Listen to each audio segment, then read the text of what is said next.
Então, falar de conceitos de gerenciamento de área contaminada e remediação de sites contaminados. Bem básico, né? Primeira coisa que a gente vem trazendo aqui, que a gente tem que ter consciência, é que quando a gente fala de solo, zona vadosa, que é a zona seca do solo, e a zona saturada, que é onde o aquífero, que a gente chama, né? Tem sempre que lembrar que aqui não é um vazio, né? A gente não está falando aquífero, não é uma piscina. Ela é um solo saturado de água, que é isso que deixa a remediação bem difícil. E a gente tem que lembrar outra coisa, que solo, ele é heterogêneo. Essa é uma maneira que a gente desenha conceitual, né? Que a gente vê os grãozinhos de areia, mas entre esses grãozinhos de areia aqui a gente tem frações de argila, fração de silt, onde a microporosidade é extremamente alta, que uma vez que o contaminante entrou ali, a chance dele sair naturalmente é nula. Então a gente tem que promover alguma forma dele sair ali, algum bombeamento, alguma lavagem de solo ou termal, mas sempre ter isso em mente. Então a gente, outras vezes a gente instala um poço, aí de uma hora para outra você está vindo instalando o poço com nível d'água de 8 metros.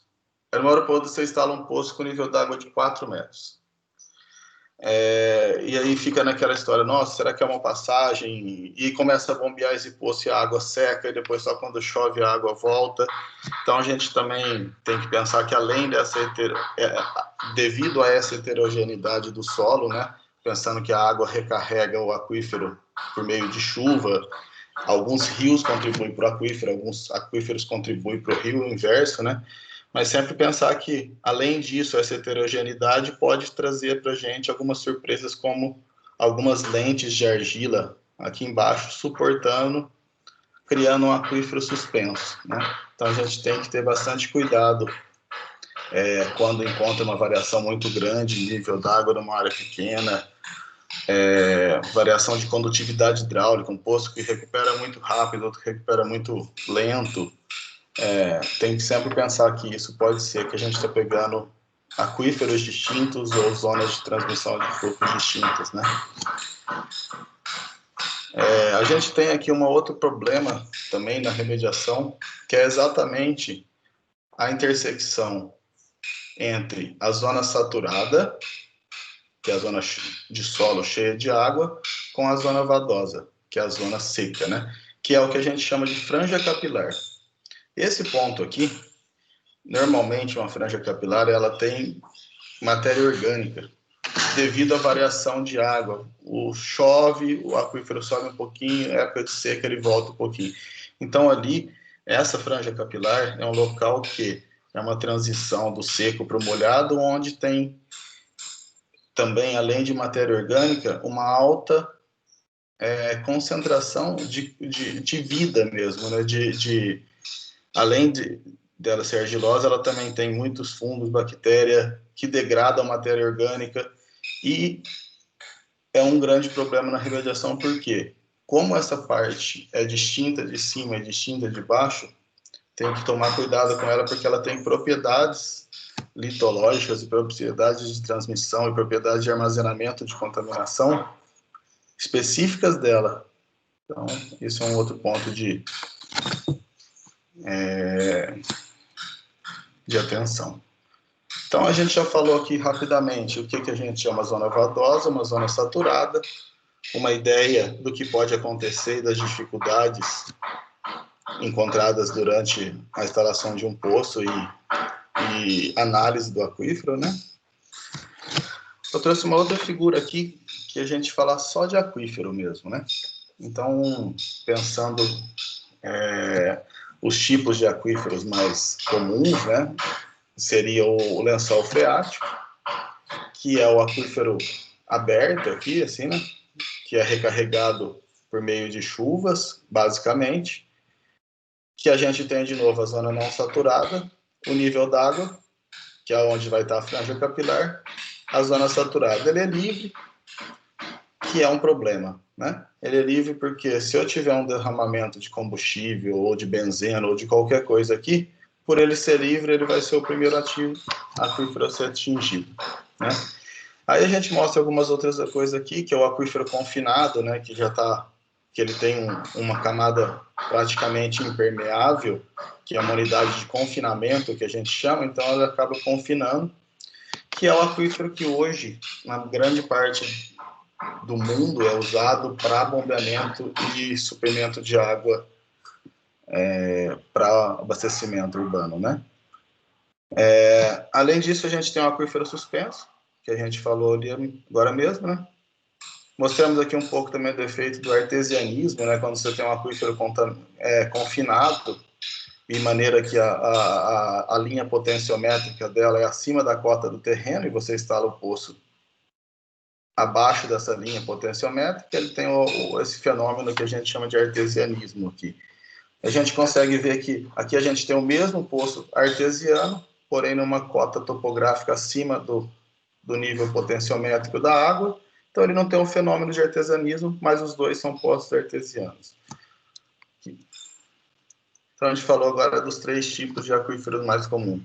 O aquífero lençol freático, que é o aquífero livre, que é o primeiro que a gente normalmente, principalmente pensando em Braskem, que a maioria dos compostos é mais leve do que a água, a gente trabalha, porém ele é mais suscetível, né, porque ele não tem uma camada de confinamento.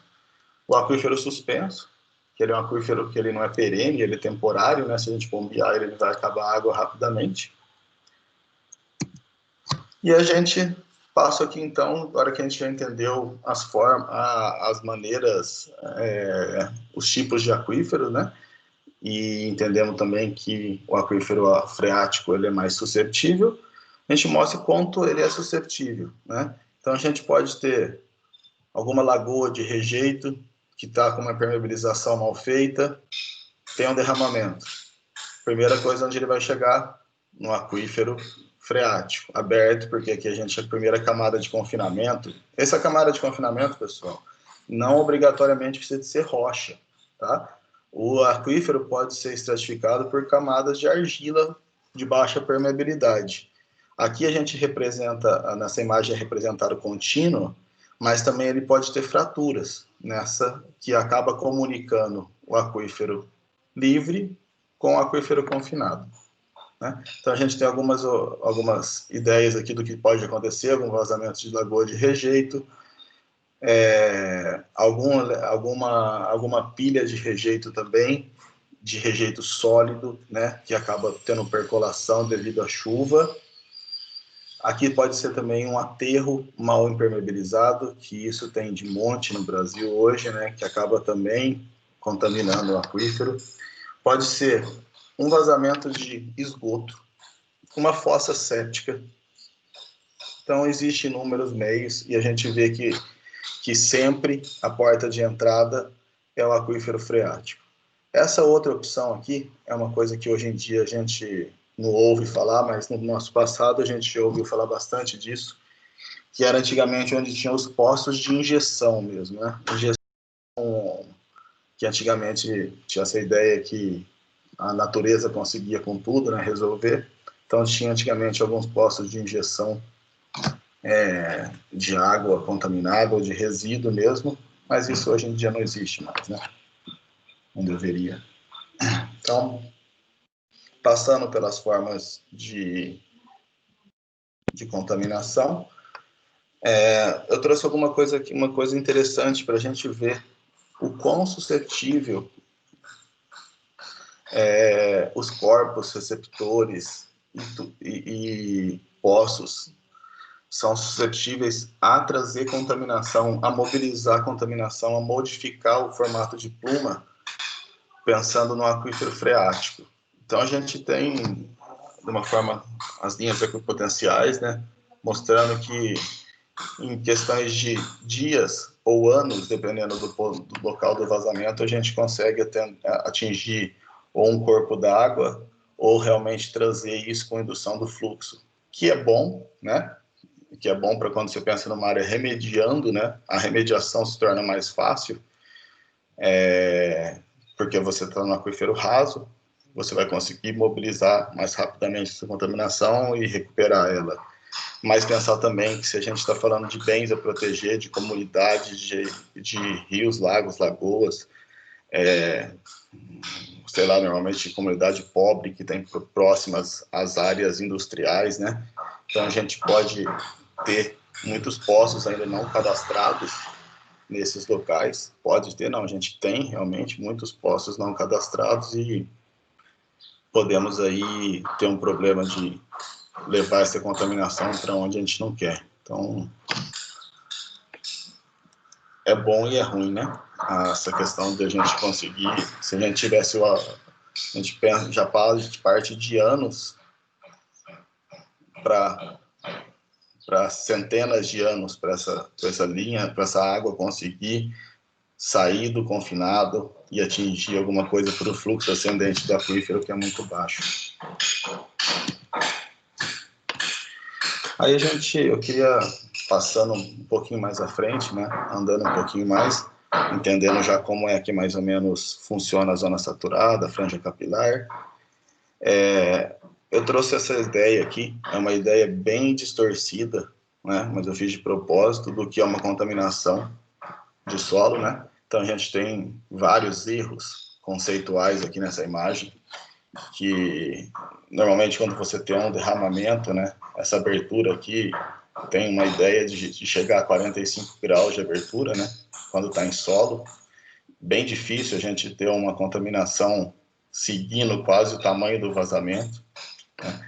Realmente ela tende a, devido ao que a gente falou da heterogeneidade do solo, acaba pegando algumas lentes argilosas aqui que serve de modificar, de além de adsorver o contaminante, muda um pouco o fluxo, né?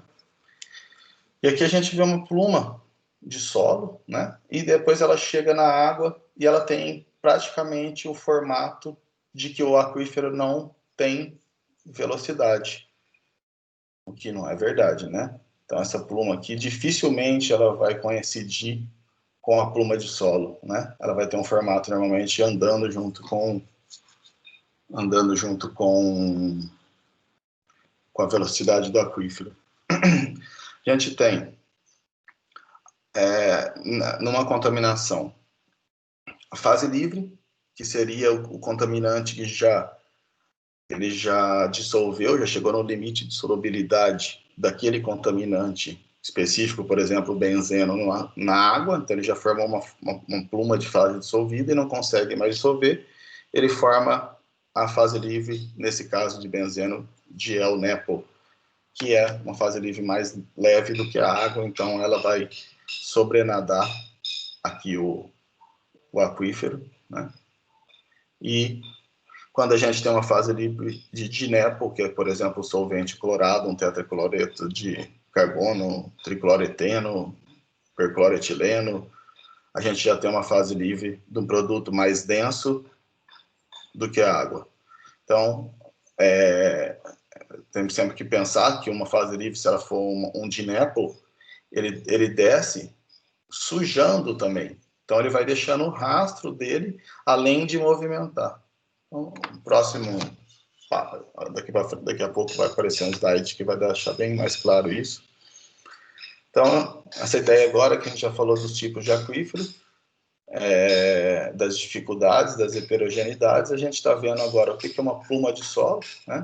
Que é um contaminante escorrendo pelo solo, uma maneira bem básica, bem de ver a contaminação, bem simplificada. Temos aqui uma pluma de fase dissolvida e provavelmente aqui uma pluma de NEPO, gel NEPO, que é mais leve que a água, dissolvida, fase livre.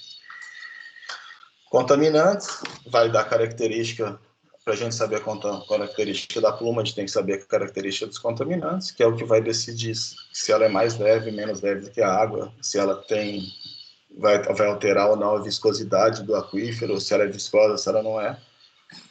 E a ideia, que a gente vai chegar daqui a pouco, a ideia é você realmente ter um modelo conceitual da área, você saber exatamente como que sua área vai comportar, não dessa forma que está representada aqui. Então, Então, a gente já falou, mas trouxe uma imagem aqui para a gente deixar bem claro.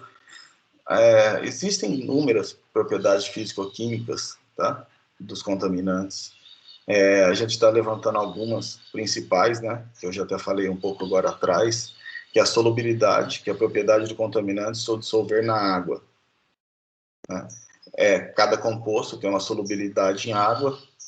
Lembrando que a água subterrânea não tem os mesmos parâmetros físico-químicos da água da torneira, questão de oxigênio dissolvido, tudo totalmente diferente, carbonato de cálcio. Então, ele tem uma solubilidade naquela água subterrânea, né? Então, a gente consegue ver aqui do lado esquerdo um beaker, né? Um amostrador de plástico, onde a gente consegue ver a presença de El-Nepo, né? Então, a gente tem a água aqui embaixo, que foi coletada do poço, e o produto mais leve do que a água sobrenadando, nesse caso, a amostra que foi retirada do aquífero. Então, a gente pode falar que a gente tem produto livre sobrenadando o aquífero. Aqui na esquerda, a gente consegue já ver uma amostra de DINEPO, né? Onde nós temos a água e o produto abaixo do nível d'água. Então, a gente pode concluir, nesse caso, que a gente tem uma pluma de DINEPO, né? Já realmente com NEPA, com fase livre mesmo, de mais densa, no aquífero. Né? Uma outra propriedade muito importante de a gente avaliar no contaminante é a pressão de vapor. Por que a ideia de analisar a pressão de vapor? A pressão de vapor está diretamente ligado à técnica que você vai usar para descontaminar a área. E diretamente ligado a onde você quer chegar, qual nível de descontaminação você quer chegar. Porque ela mede a taxa da tendência de evaporação do líquido, da vontade daquele líquido evaporar. Então, quanto mais fácil aquele líquido for de evaporar, a gente consegue extrair ele, por exemplo, na fase de vapor. A gente consegue injetar ar para aumentar um pouco a pressão do meio do aquífero, né? E deixar aquele ambiente mais propício ainda para o contaminante trocar de fase e ir para a fase de vapor. Então, essas propriedades, essas três propriedades, solubilidade, densidade e pressão de vapor, são as mínimas necessárias para a gente ir para o próximo passo, que seria avançar no modelo conceitual para falar realmente, no final disso, qual técnica de remediação que a gente vai fazer o teste piloto e depois usar. Pessoal, tem alguma pergunta? Posso seguir? Tranquilo, Lucas. Comigo tá tranquilo, pode seguir. Tá. De novo, eu trouxe uma imagem, né, que muitos já até viram a mesma, que mostra o DINEPO, né, e a água com o DINEPO, não o DINEPO, né, com o TCE dissolvido. A gente trouxe alguns exemplos de contaminantes mais leves que a água, que todos os hidrocarbonetos, né, então na Braskem, a gente já falou, a grande maioria dos sites contaminados que a gente trabalha são sites contaminados com hidrocarbonetos, que são mais leves que águas, que são mais simples de descontaminar, até porque tem uma pressão de vapor mais alta, mais fácil de fazer o particionamento desse contaminante, do que um DINEPO, que além de tudo, o DINEPO também ele não tem muita... O tratamento do DINEPO, quando você extrai ele em forma de vapor ou em forma líquida, a eficiência de tratamento, se for pensar um oxidador catalítico, ou mesmo carvão ativado, quando é um solvente clorado, alguma coisa desse tipo, o tratamento também é bem mais complexo e bem mais oneroso para quem está fazendo os pagamentos. Aí a gente traz um pouco, tentando ir cada vez mais, um pouquinho a fundo, né, as zonas de fluxo e armazenamento. Um pouco mais atrás a gente falou brevemente sobre a questão de zonas de fluxo e de armazenamento. O que a gente quer falar com isso? Quando você tem um derramamento no solo, isso aqui não vai acontecer. Esse daqui não vai acontecer. Por causa que se você tem agora, como se a gente tivesse um perfil litológico do solo, mostrando o que realmente acontece no solo. Então, a gente tem inúmeras passagens de vários tipos de material, de várias litologias, onde a gente mostra como zona de fluxo as zonas de areia média, por exemplo, de areia fina média.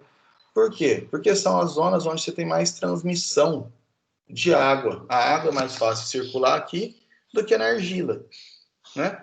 Então, como acontece? Quando você faz um derramamento de produto aqui, as zonas de transmissão vão tentar empurrar o produto para frente.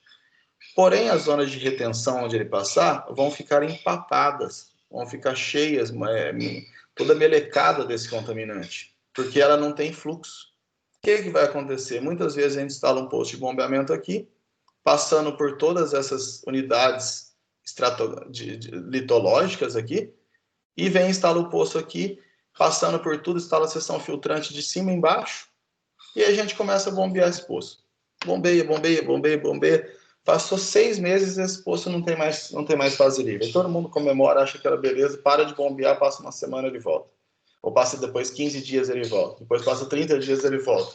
É porque a gente está remediando o poço e não todas as unidades estratigráficas que a gente tem aqui no solo.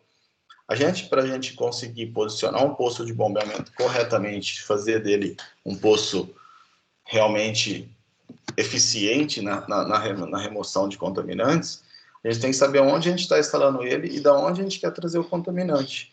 Porque muitas vezes você acaba bombeando só água, porque você instala o poço passando em todas as unidades, mas várias vezes a contribuição das zonas de fluxo já não tem mais, o solo acabou ficando todo retido, o contaminante ficou todo retido no solo. Como é que a gente faz? O que vai acabar acontecendo? Essa água que está vindo em direção ao poço e capturando aqui para cima, ela está lavando essa argila. Só que quanto mais profundo fica no meio dessa argila, menos você vai conseguir lavar. Então você vai ter fase dissolvida e fase livre em pequenos volumes eternamente. Então isso é basicamente o que eu queria mostrar, as zonas de fluxo, que é onde o contaminante é transportado, e as zonas de armazenamento, que é onde o contaminante é armazenado, né? A gente trouxe aqui também um liner, que a gente pegou de amigos da gente, onde mostra um dado muito importante. Quem trouxe esse dado mais à tona foi o Robert Cleary, no curso de Princeton. Ele começou há 7 anos atrás a falar muito dessa história da gente tentar estudar realmente as zonas de fluxo, e ele conseguiu, junto com outras pessoas no mundo, né, mostrar que às vezes, e não tão às vezes assim, mas até muitas vezes acontece, de que toda aquela área que se você fez um corte numa seção vertical lá no seu solo, às vezes você percebe que 90% do fluxo de água, pensando na seção toda, está passando por 5% da seção. Ou seja, esses 5% que é a camada de transmissão, a zona de fluxo, eu vou remediar rapidinho. Mas e o resto dos 95%? É o que vai dar um rebote e tudo mais. Então a gente vê aqui nessas amostras contínuas, olha o tanto de estratificação que a gente tem. Mudança de tipo de solo. E aqui, claramente, as zonas de transmissão. Mais arenosa. E a gente vê também as zonas bem argilosas, que é onde aqui a gente não tem fluxo, não tem como a água passar por aqui. Então, daí a importância da gente sempre pensar no modelo conceitual bem feito, né? Hoje em dia existe inúmeras tecnologias. Há 15 anos atrás, quando eu entrei nessa área, a gente era muito limitado a imagem aérea antiga, porque não tinha drone para filmar, era limitado não tinha uma alta resolução. Então a gente era na tentativa e erro mesmo, mais no feeling de onde instalar o poço, né? Tentando usar a descrição litológica, né? De quem de quem fez a descrição ali anteriormente, mas isso é bem complicado, né? Principalmente nesse solo brasileiro nosso aqui, que a gente tem muita argila, né? Muita matéria orgânica, minerais, então tudo atrapalha. Vou passar um pouquinho mais, né? Então a gente tem que nas zonas de fluxo, a gente tem formações mais minerais, maior condutividade hidráulica, né? Que a água passa mais fácil, e menor absorção de contaminantes. Que ela é uma matriz normalmente mais sã, né? Mais perto da areia, que é uma alteração de quartzo, por exemplo. Já na zona de retenção, né? Formações mais argilosas, maior adsorção e menor porosidade. Aí, a gente falou um pouco agora, então, da dificuldade de instalar um poço, né? Da dificuldade de coletar uma amostra e ser representativa, né? Eu trouxe aqui também é do Robert Speed, essa imagem, o que mostra o que acontece em grande parte, que você já deve ter sentido isso também, vocês aí, como clientes de consultoria, né? E a gente mostra o inicial, né? Campanha fase 1 de investigação, onde a gente vai lá e instala 5 poços numa área fonte, né? E aí a gente já está aqui na fase 17 e você ainda vê a pluma aberta. E aí você vê o tanto de poço que você instalou sem necessidade, né? O que é isso? É investigação de baixa resolução, é tentativa e erro. E tem grande chance dessa pluma, se você fizesse uma investigação de alta resolução, não ter sido desenhada assim, né? É muito difícil você traçar uma pluma em 3 dimensões, que é o que a gente espera do modelo conceitual, né? Bem feito hoje em dia, antes de entrar na remediação, com uma investigação convencional. A chance de dar certo é muito pequena. Então, hoje em dia, né, a gente tem capacidade técnica e, digo até financeira, porque inicialmente, há 15 anos atrás, achava um absurdo qualquer gasto que era com remediação, mas hoje eu acho que é a cultura mesmo, né, as dificuldades que as pessoas foram enfrentando ao longo dos seus caminhos aí, mesmo o cliente final, no caso a Braskem, né, já mostraram, né, que faz sentido fazer uma investigação de alta resolução, de trazer a tecnologia para a remediação ambiental. Então, a gente tem esse modo antigo de fazer, né? E a gente tem a investigação de alta resolução. Investigação de alta resolução, qual a diferença?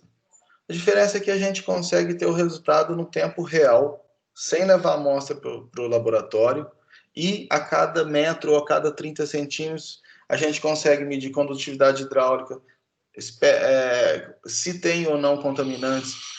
Às vezes a gente não consegue saber qual o contaminante, mas a gente sabe que a área está contaminada e a gente sabe se ali a gente tem uma área mais argilosa, mais arenosa, então a gente consegue realmente desenhar muito melhor aonde a gente vai colocar o poço, né? Tanto na vertical quanto na horizontal, onde a gente vai posicionar a seção filtrante, onde vai ser o selo do poço, onde vai ser o pré-filtro do poço. Então, essa é a diferença, né, que a gente tem que estar sempre em mente, que quando a gente faz uma investigação convencional, é tentativa e erro, né, com bem pouca chance de dar certo. Quando a gente faz uma investigação de alta resolução, nós temos condição de interpolar um aquífero com uma chance de acerto muitíssimo maior, né? Então, é essa a ideia. Então, volta um pouco agora, né, a questão da zona de fluxo, né, e agora trazendo um pouco de dados, né, que agora que a gente já viu como que é feito uma investigação normal, né, uma de alta resolução, a ideia dela é de você determinar, então, além dos contaminantes, por onde esse contaminante anda, né, o final básico, assim, onde está o contaminante, como que ele anda, para já saber como que eu tiro ele de lá. Então, aqui tem um estudo bem simples que mostra, dentro de um poço, 3 diferentes zonas de fluxo. E a gente vê um valor gritante a diferença. Na camada do meio, que é a camada de mais transmissão de água, a gente tem uma transmissão de água de 1 grama por dia. Já numa areia fina, que nem uma argila que a gente tem aqui muito. Olha a questão, quantas ordens de grandeza que a gente tem, né? Quantas vezes que a gente tem uma transmissão menor. E pensando que o nível d'água está aqui. Então, se a gente fala de um contaminante ao NEPL, ele sim passou por aqui. E pode ter chegado aqui. Se eu instalo um poço pegando esses 2 perfis aqui e coloco uma bomba aqui no meio, a água vai vir só daqui. Só que a contaminação, a água e o contaminante, vai vir só daqui. Só que aqui eu estou contaminado também. Então não adianta.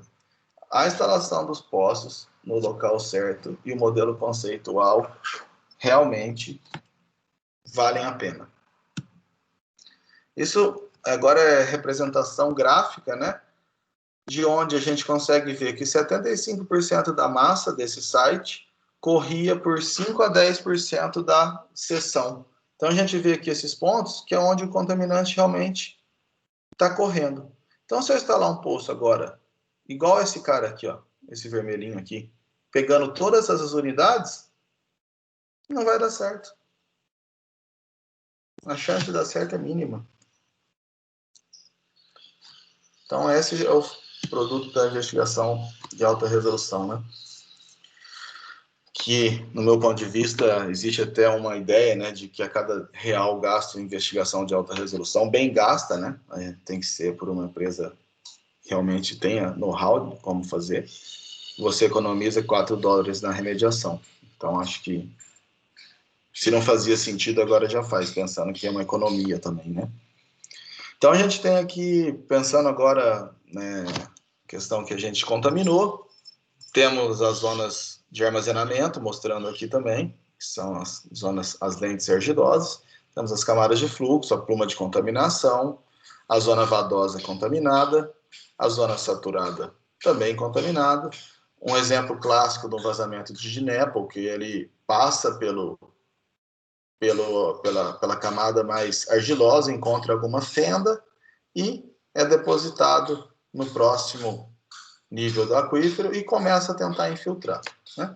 A gente tem aí um modelo, tudo que a gente falou para trás, numa figura. E a gente pensa, o que é remediar? Remediar nunca é a gente beber essa água depois, a gente não está em busca de beber essa água, usá-la para tomar banho, né? Nós estamos sempre pensando no risco. A avaliação de risco é feita com o cenário da área, no caso da Braskem, considerando que você está numa área industrial, remota, né, com trabalhadores operando em turno de 8 horas, a partir dessa avaliação de risco do cenário, tanto de exposição dos seres humanos a essa contaminação, quanto no cenário da distribuição da contaminação e as características físico-químicas do contaminante, é gerado um número que normalmente chama CMA, que é concentração máxima aceitável. Ou seja, qual concentração, por exemplo, do parâmetro benzeno, eu tenho que chegar para que eu não tenha problema que esse vapor que está gerando aqui entre dentro de uma residência ou dentro de um processo produtivo que possa me gerar algum problema de inalação de vapores em ambiente fechado, né? Então, a gente sempre é importante pensar, nós não estamos em busca da água limpa, nós estamos em busca da água onde a gente não cause risco para a saúde humana do próximo, do receptor, não importa por qual via, né? Pela via... Não importa por qual via, se é inalação, se é ingestão, né? Se é contato térmico. Então, a gente vai avaliar todas as vias e vai ter metas para isso, né? Então, a gente tem a fonte primária, né, que a gente chama de fonte primária, que é onde você realmente teve o derramamento, né? A fonte secundária, que é a porção do solo onde ele vai ficar armazenado, né? Então, esse cara também passa a disponibilizar contaminante para o meu aquífero, então ele também passa a ser uma fonte, né? A pluma, que a gente já falou bastante, né? E o receptor, né, a pluma, que está desmigrando também, aqui é tudo a pluma, né, mostra aqui como se fosse o nipple, né, que é a fase não dissolvida, e aqui já a pluma fase dissolvida, quase chegando no receptor, que tem um ambiente fechado e tem um posto de captação, né. Então a gente tem a fonte, a pluma e o receptor, que são basicamente as coisas que a gente usa para avaliar o risco, saber qual que é o momento de parar a remediação. Aí uma provocação, né, seria por que as remediações não têm fim, né? As remediações normalmente não têm fim, que é isso que eu vim falando desde o começo. Porque a gente não tem, no final de tudo, um modelo conceitual robusto para embasar um processo de remediação, né? Por que não tem fim? A contaminação muitas vezes é vista de uma forma simplificada, que é uma distribuição uniforme da pluma, né? Aí, uma pergunta. Eu tenho contaminação da água. Instala lá poço de bombeamento. Tá bom, mas como que ela chegou lá? Achou a fonte primária? Achou onde foi o vazamento? Essa fonte foi cessada, né? Como que essa água, como chegou lá? Então é importante a gente saber. E não sair remediando a água sem saber de onde começou tudo, né? Porque onde começou tudo tem grande chance de estar as maiores concentrações, né? Uma outra ideia que a gente falei, acho, não sei se foi tão claro, mas a história de colocar o poço onde quer, com feeling, com descrição de solo de sondador, e aí não, é só bombear bastante ou injeta bastante oxidante que resolve. Isso não é verdade, isso só deixa caro. Isso não serve, porque a gente já mostrou aqui que 95% da água pode estar vindo limpa e 5% contaminada. Isso nunca vai acabar. Você nunca vai trazer massa de uma área, né? Trincheira, faz aquelas trincheiras grandes, passando por todas as unidades litológicas e põe uma seção filtrante lá embaixo. Não tem como funcionar, né? Vai funcionar por um tempinho, mas não vai ser... Não tem como ainda, né, funcionar. Então, é impossível iniciar uma boa remediação, né? Está escrito errado aqui, sem um modelo conceitual robusto, né? Ainda tem alguém que pensa que teste piloto só serve para gastar dinheiro e atrasar as coisas. Não. É onde você vai validar o que você fez no modelo conceitual. Você fez o modelo conceitual bem feito, estudou a litologia do solo, as características físico-químicas do contaminante, as características do solo, desenhou a sua pluma bem desenhada, aí a partir daí você fala, elege as técnicas que é possível realizar e testa com teste piloto. O teste piloto não tem obrigação de dar certo. A gente às vezes faz um teste piloto e fica naquela ânsia de querer fazer o teste piloto dar certo. Não, o teste piloto não foi feito para dar certo, ele foi feito para testar. Se ele deu certo, a gente aplica a técnica full scale. Senão a gente faz o segundo teste piloto.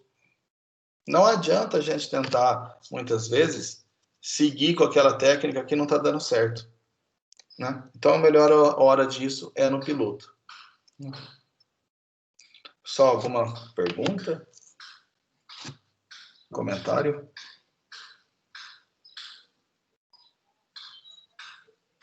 Vou passar então. Eu até coloquei umas fotos aqui que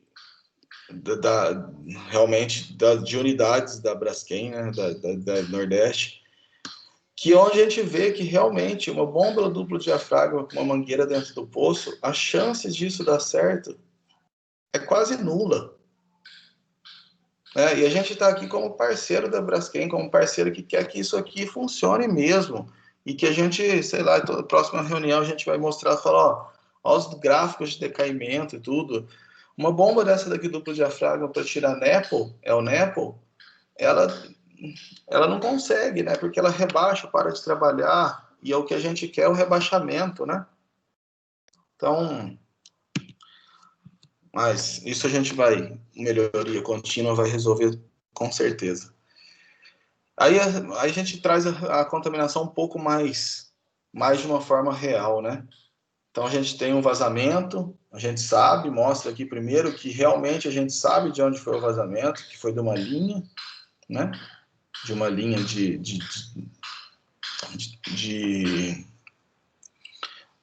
linha de óleo, né? Aqui nesse caso é um óleo creosoto, é um site que realmente existiu, né?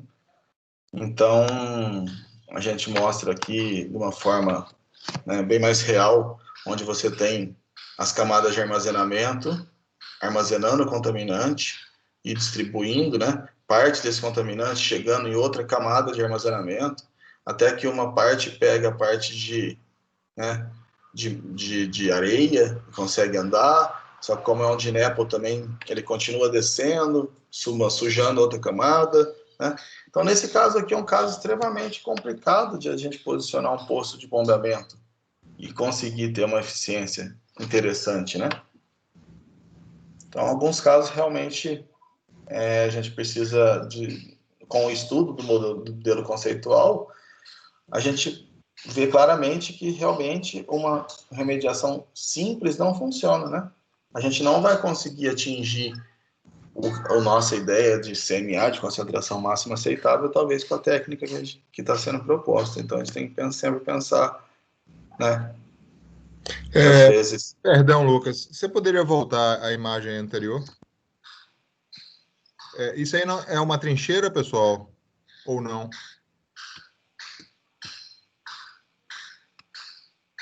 Rui? Tô no mudo. Qual foto, Feijão? Da direita ou da esquerda?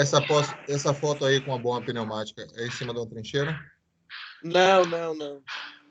Ah, tá. Ok. Perdão, Lucas, porque eu não sei se você sabe que na Q1 a gente tem trincheira, né? Sei, eu já fui aí algumas vezes. Ah, tá. É aquelas trincheiras com uma bomba duplo diafragma bem grandona no meio, né? Aham. Sim, conheço bem ali. Eu estava lá quando a ThyssenKrupp estava lá fazendo o escoramento de talude. Sim. Ok. Podemos seguir. Então, a gente, assim, gostaria de ser bem incisivo, né, na questão que contaminação tem que ver ela de uma maneira que ela vai ter uma distribuição espacial totalmente heterogênea, porque o solo é heterogêneo. Injetar muito ou bombear muito não resolve o problema, só gera custo para quem está gastando, né? Porque tem que bombear o tanto certo no local certo, com base no teste piloto e com base no modelo conceitual, né? Então, o teste piloto é fundamental. É onde a gente consegue, né, colocar as coisas no trilho, né? Tentar colocar as coisas no trilho, né? E a gente, nesse momento de teste piloto, você tem um custo bem mais baixo, né? Se a gente está falando de um posto de bombeamento ou de injeção, de qual for a técnica, e 3, 4 postos de observação, que a gente já consegue prever se a gente vai ou não para frente com o full scale, que realmente é obra civil de instalação, né, reunião de nota GM e toda mudança de processo, instalação de container na área. Então, deixei até uma frase aí que remediar uma área é uma tarefa muito difícil, né? Não é fácil, nem de ter um modelo conceitual bem detalhado e muito menos de remediar. A gente coloquei algumas fotos, né? Duas fotos, na verdade, um sistema instalado aqui na Q1, na Q3, desculpa, que a gente mostra, eu tento mostrar o que a Reconditec, nós gostaríamos muito de fazer muito mais simples. Porque se eu conseguisse não ter essa questão toda de instrumentação dos nossos sistemas, esse nível de automação, esse nível de segurança, a gente não faria. Porque isso para a gente é custo e o nosso produto se torna mais do que os concorrentes que não ligam para isso. Mas a gente entende, depois de 15 anos fazendo a mesma coisa, que o que a gente entrega, na verdade, é o mínimo necessário para a gente conduzir um processo de remediação com qualidade dentro de uma indústria, né, do porte da Braskem.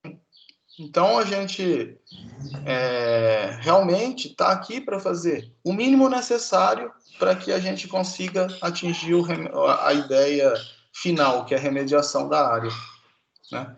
A gente procura seguir todas as normas, a gente segue todas as normas aplicáveis, né? Que já deixa o nosso produto um pouco mais caro, mas esse é o mínimo necessário para a gente conseguir atingir a ideia de todo mundo, né? A gente tem mais 7 minutinhos. Queria deixar aberto se tivesse algum comentário, alguma coisa adicional.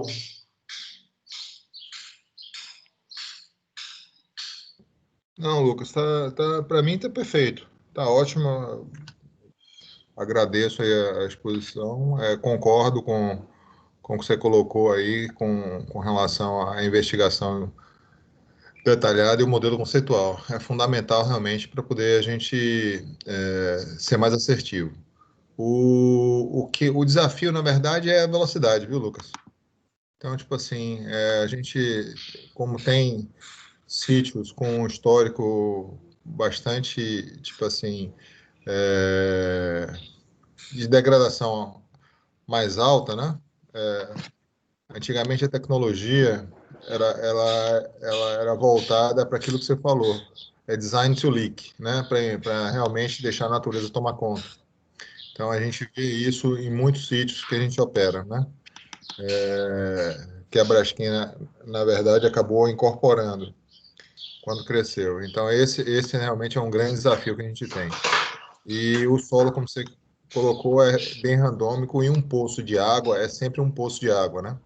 Então, quanto mais assertivo você puder, melhor. O que o Bob fala é a coisa mais certa com relação ao fluxo. Então, mas um poço é sempre um desafio, entendeu? Botar um poço é sempre um desafio.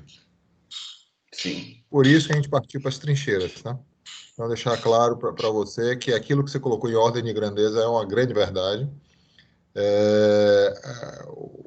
O fluxo ele se dá bem concentrado, migra por pouco espaço, e quando você coloca uma trincheira, na verdade, você resolve uma região inteira. Você não resolve especificamente o do teu lado, né? A tua área de influência, o teu rebaixamento é muito maior porque você você muda um solo que você antes não conhecia, que era randômico, para um solo que você conhece, que tem ordens, mais ordens de grandeza de condutividade hidráulica maior, e aí você consegue convergir todo o fluxo, na verdade, para dentro da trincheira e rebaixar com a trincheira. Por isso que eu perguntei se aquela bomba pneumática ali era em cima de uma trincheira ou não. Porque na hora que você bota um poço com a bomba ali, você rebaixa a trincheira inteira, só com um poço, entendeu? Porque são ordens de grandeza maior. É perda de carga. Então, acho que engenheiro químico, o povo aqui é engenheiro químico, trabalha bem com essa noção aí de perda de carga, né? Você bota um reator que você, ali, na verdade, um caminho preferencial, um leito com caminho preferencial, né? E que você conhece a perda de carga e você consegue convergir fluxo para lá. E isso lhe dá a segurança de você controlar uma área. Então, é por isso que, na verdade, a gente migrou para a trincheira. Então, para contenção mais, né? Exato. Contenção e remediação, Lucas. Se você consegue convergir fluxo, você vai acabar sempre lixiviando, vamos dizer assim, o contaminante, né? Então, você vai conseguir remediar aos poucos, mas vai.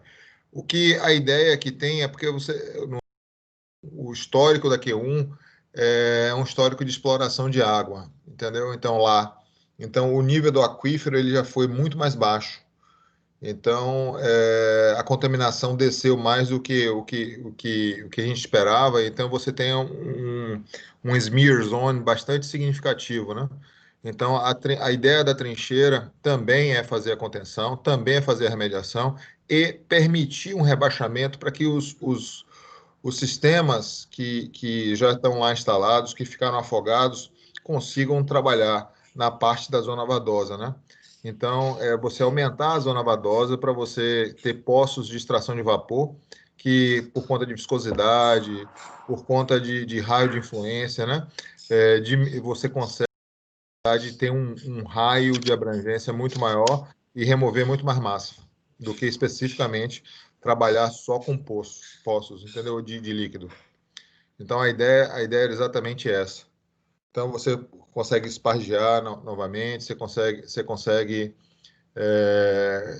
ter uma efetividade maior dos sistemas de remediação já instalados.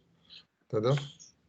Entendi. Então, fazer um modelo conceitual na Q1 é realmente um desafio, que são várias áreas. Por isso a gente quebrou agora, lá em inúmeras áreas, a gente está chamando de áreas de interesse, porque cada área tem uma particularidade. E fazer alta resolução também foi um desafio que a gente, por exemplo, não conseguiu viabilizar com a Aragon nem com a Vortex há um tempo atrás, né? A gente está tentando ver se avança nisso aí para melhorar realmente cada dia que passa o modelo conceitual para ser mais assertivo. Assim, porque eu acho que agora é a hora certa, né? Porque a gente está junto aí na Bahia, a gente consegue fazer o que você precisar.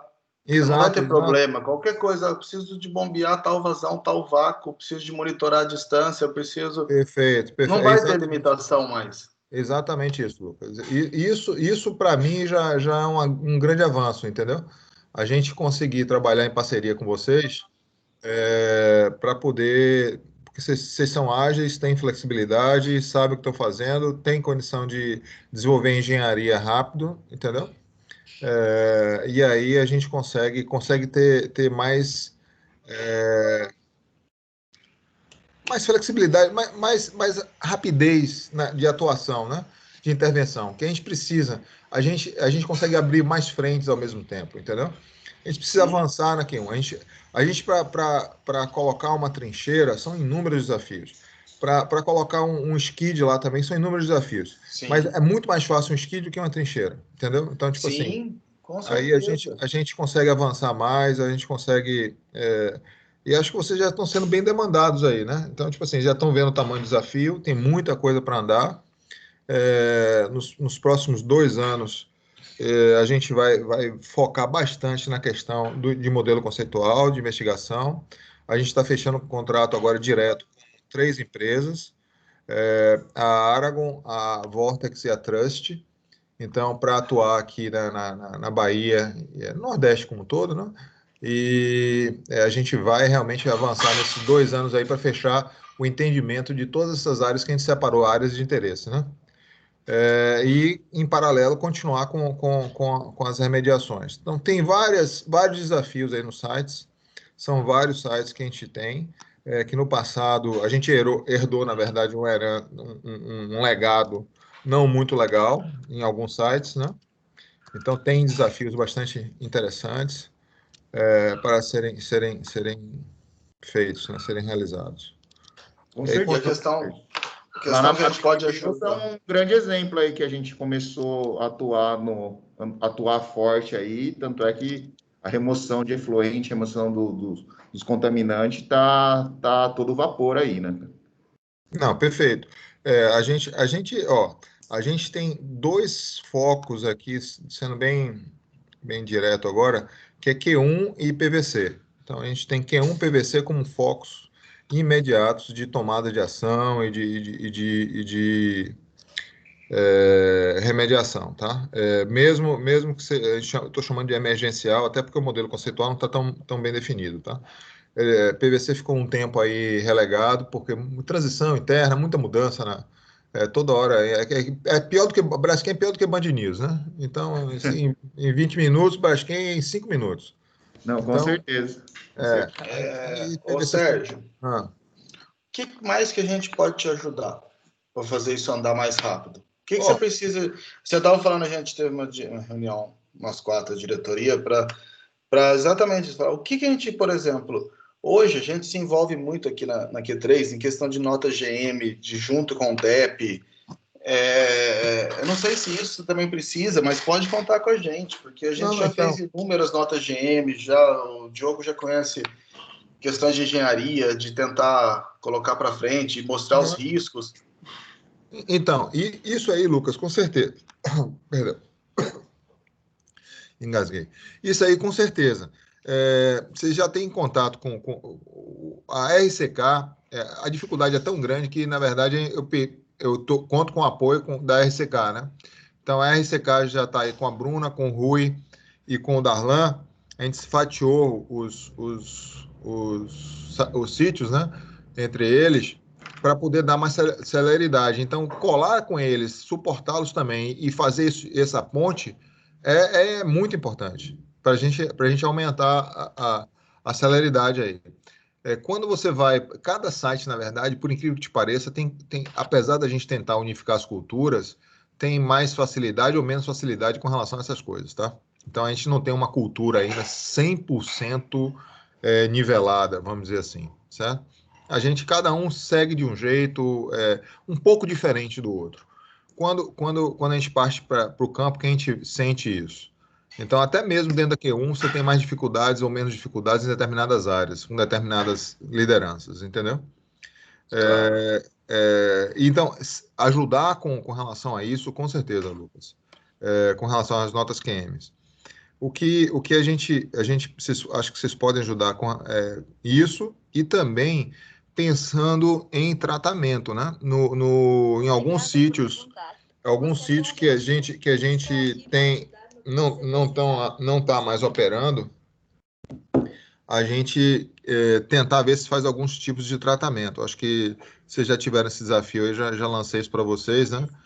A Bruna deve estar conversando com vocês com relação a isso. A gente gostaria de fazer tratamento, principalmente de organoclorados, né? Então, tipo assim, para adequar a lançamento. Então, esse é um ponto que está amadurecendo e acho que vocês podem ajudar a gente bastante nisso aí. A gente tem Sim. desafios com efluentes. Então, tipo assim, talvez tenha inclusive payback, tenha VTE, esse tipo de situação, né? Hoje a gente paga DBO, carga, né, para Cetrel e tem limitação de alguns poluentes prioritários, alguns poluentes. E aí, se puder eliminar esses poluentes na fonte, etc e tal, já começa a ficar interessante, entendeu? Com Air Stripper isso acaba tudo.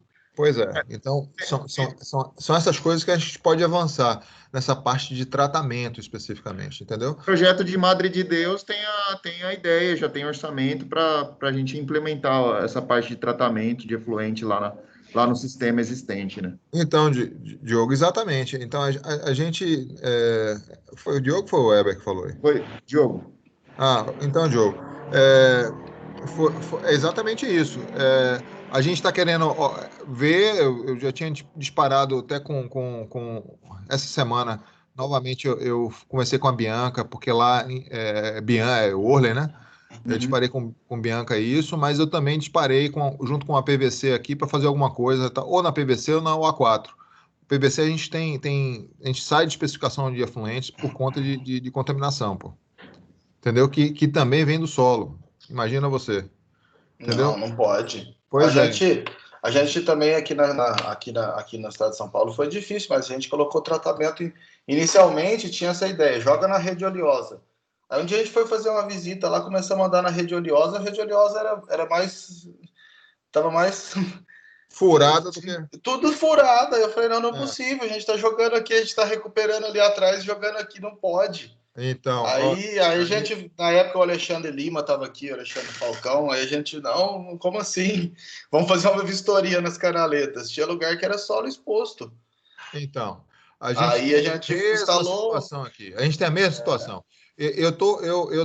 Por conta disso, eu incorporei há um tempo atrás, consegui viabilizar, e aí eu estou fazendo isso, a inspeção e a recuperação de todos os sistemas de drenagem.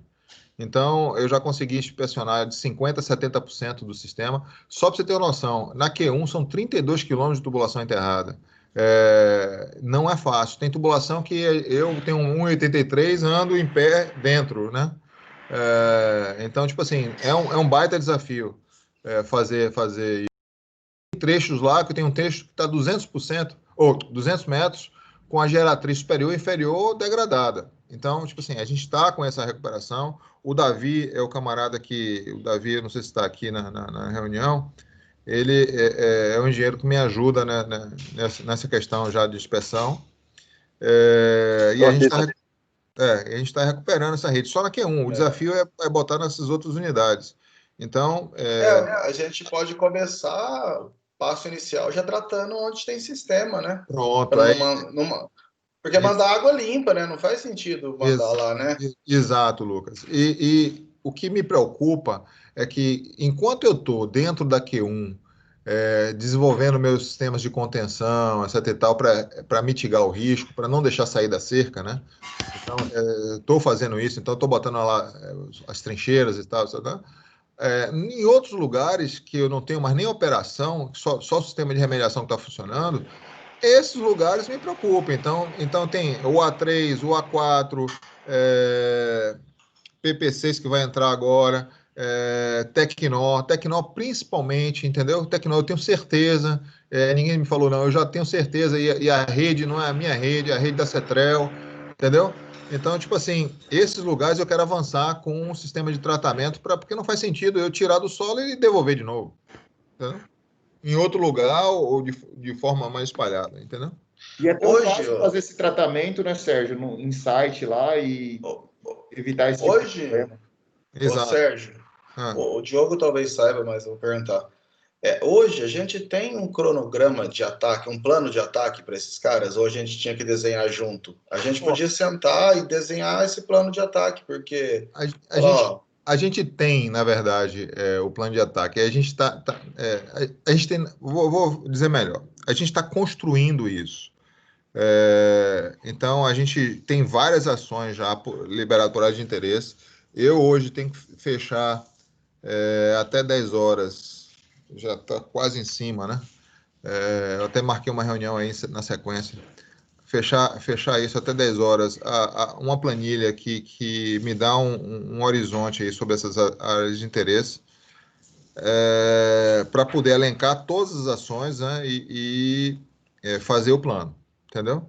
Então, é muita coisa, Lucas. Tem muita coisa para ser eu feita. imagino. E se vocês puderem compartilhar isso com a gente, para a gente fazer isso em um trabalho de 4 mãos, para dar celeridade no processo mesmo, Sérgio. Ótimo, ótimo. Porque muita coisa, se a gente chegar à conclusão, vamos tratar a água por exemplo, da trincheira, um exemplo. Aí a gente não precisa de nada nesse momento aí da nossa equipe do Nordeste que está cheia de trabalho. A gente faz tudo aqui. A gente desenvolve fluxograma de processo, layout, marca nota GM, e aí a equipe mesmo de campo que está focada aí vai receber o sistema para instalar, né? Então, se a gente tiver essa ideia de plano de ataque, a gente consegue andar sempre na frente, né? Olha, ótimo. Excelente. Então, vamos fazer o seguinte: vamos marcar uma reunião para a gente discutir sobre isso aí. Vamos. E aí, porque o Darlan está de férias, o Darlan é que me ajudou a construir. Mas o Rui sabe, aquele documento, Rui, grandão já da Q1, né? Que é o que mais tá pronto, né? De todas as ações e do que a gente precisa fazer. E aí a gente pode. Eu tinha sugerido, Sérgio, eu acho que agora é uma hora boa da gente conversar com isso. Nós quatro, quando a gente fez uma reunião junto com o Roberto, nós quatro da diretoria, mais ele, falando exatamente isso. A gente quer ajudar, a gente quer mudar a cara da remediação daí. A gente quer pôr nossa cara aí, a gente quer que você entre no seu celular e você vai ter acesso a todos os sistemas. A gente quer que seus sistemas rodem mais que 90% do tempo, todo mês, todos os sistemas, porque para isso, para a gente é vital.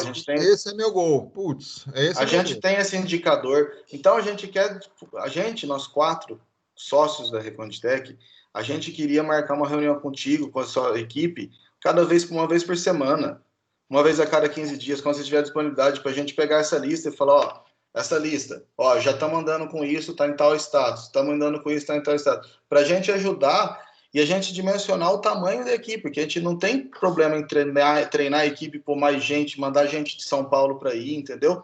Para a gente pegar essa lista e ter um plano de ataque e seguir ele semanalmente. Perfeito.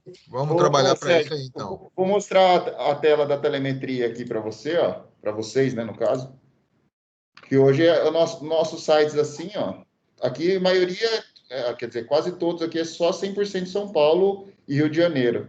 E hoje a gente trabalha dessa forma. Cada pontinho desse aqui é um sistema instalado no site, em algum site. Hoje a gente tem o nosso CCO, que o Fabiano está aí na reunião, ele controla todos os sistemas que estão em operação, né? e ver qual que está com problema ou qual que precisa de alguma manutenção. São dados enviados de minuto a minuto, né? Então, a gente tem os sistemas na nossa mão e, por exemplo, esse sistema da PP4 aqui, não, PP4 não, do Forns, ó, ele está com um botão de emergência atuado, porque a gente teve, na quarta-feira, teve um pequeno incidente lá na área, aí eles bloquearam todos os equipamentos que estavam funcionando, porque teve um pequeno incêndio lá na área e teve que desligar. Mas vamos ver esse outro sistema aqui, ó. Por exemplo, Na área quente, se você tem algum tipo de vazamento de óleo quente, ele pega fogo. Uhum. Aqui é um sistema da PP4, é um DPE, lá com um tratamento de Catox. Você pode ver que tem uma temperatura do Catox, onde lá a gente faz o tratamento tratamento do gás através do Catox. A gente não usa carvão ativado, é uma tecnologia que você não tem descarte de material de carvão, essas coisas. Então, é uma tecnologia muito avançada para não gerar resíduo e essas coisas. É muito bom. Aqui você tem os dados de cada hidrômetro. Tem os gráficos aí tão ativos, né? De disponibilidade do sistema, é bom mostrar. Então, Michel, quem fala, Sérgio. Prazer. Opa, Michel. Aqui tem os gráficos de operação do sistema. Vazão, volume bombeado. Aqui você pode ver que o sistema ficou parado. Você vê que parou de bombear. Nesse período aqui. Aí começa a bombear de novo. Aqui tem os logs do sistema, de minuto a minuto.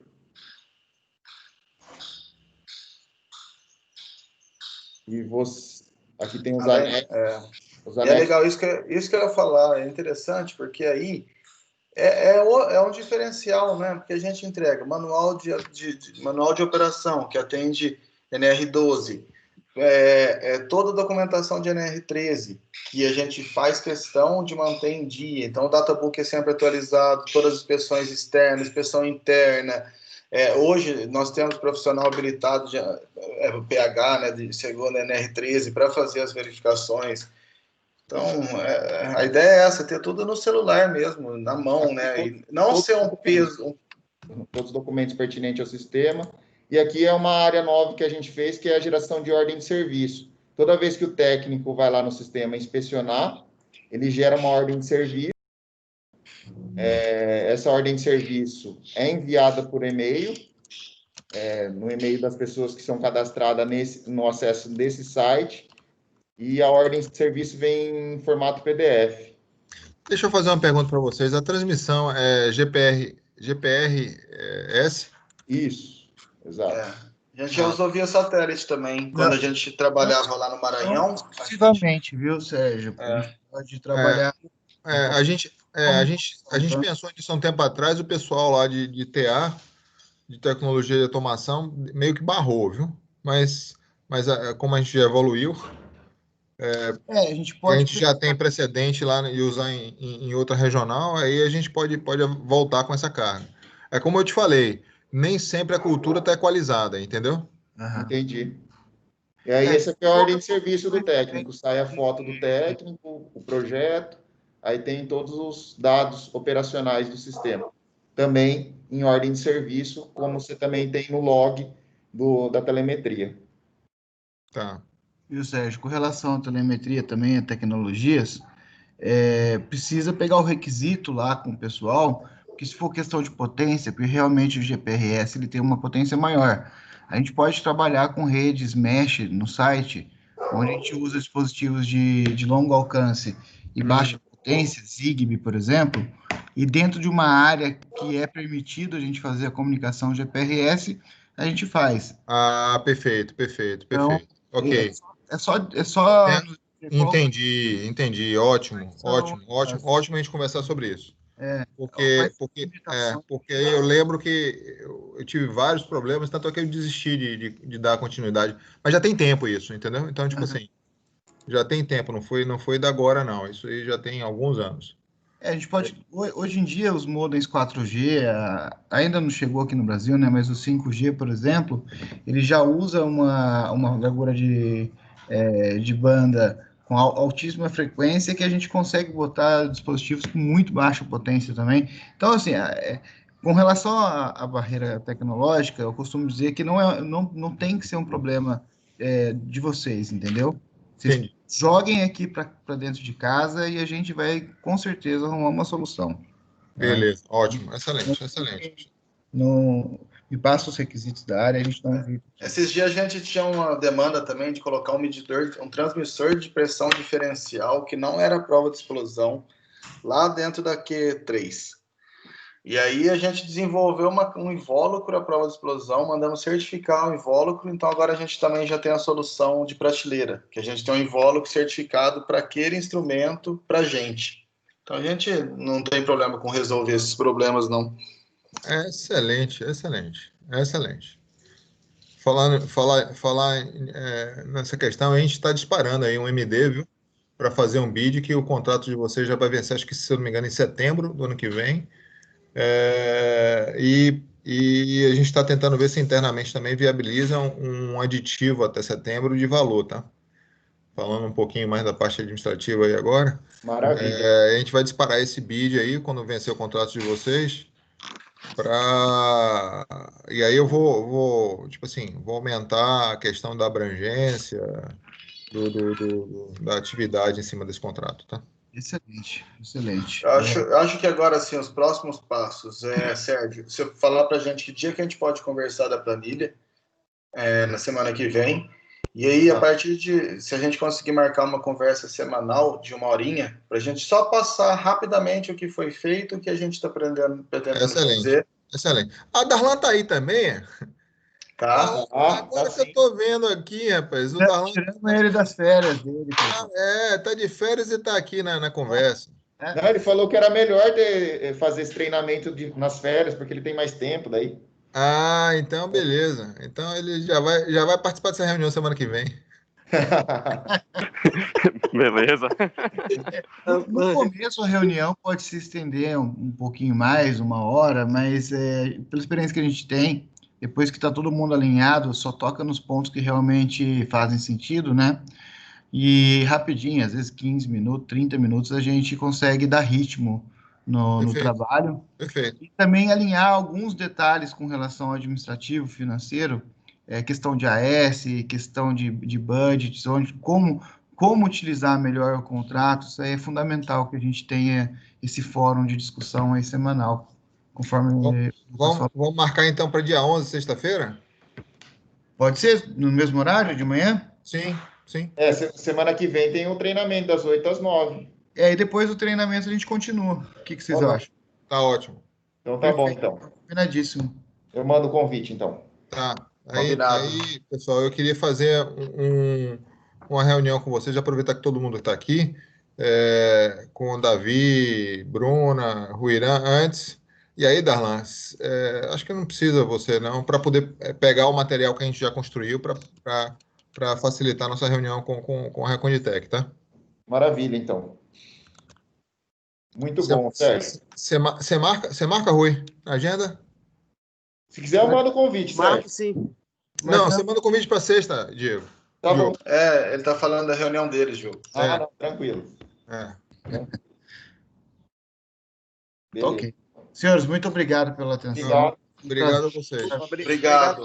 Até semana Um abraço, que vem, bom final de semana. Um abraço. Até mais, Se você puder ficar, Bruna, Rui, o pessoal, para falar sobre a questão da planilha lá do 2025. 21-25. Beleza.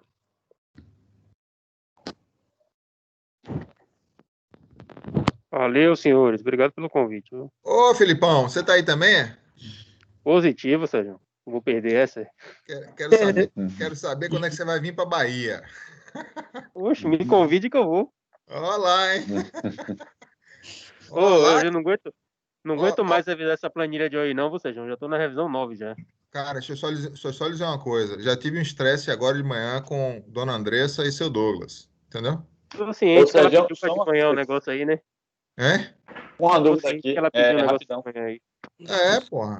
Porra, caralho. Olha, mas se Consegue ligue. parar a Ô, Davi, rapidinho. Se ligue, Sérgio, pra eu sair. Eu tô montando um negócio aqui que eu vou dividir com o Davi depois. A gente vai montar um relatório no Power BI, que aí ano que vem vai fazer todas essas análises que ele pedem de boa aí, sem precisar ficar enchendo o saco. Ah, excelente, excelente, Felipe. Beleza. Excelente. Falou, senhor. Excelente. Abraço. Valeu, um abração. Ou seja, é só para não ficar muito grande o arquivo, porque acho que eles iniciaram a gravação no começo da apresentação. Aí, eu não sei como é que para aqui. Aí seria melhor talvez sair da reunião e entrar em outra para não ficar pesado o arquivo do... Tá bom. Então vamos sair. Eu mandei o link aí. Beleza, valeu. Valeu.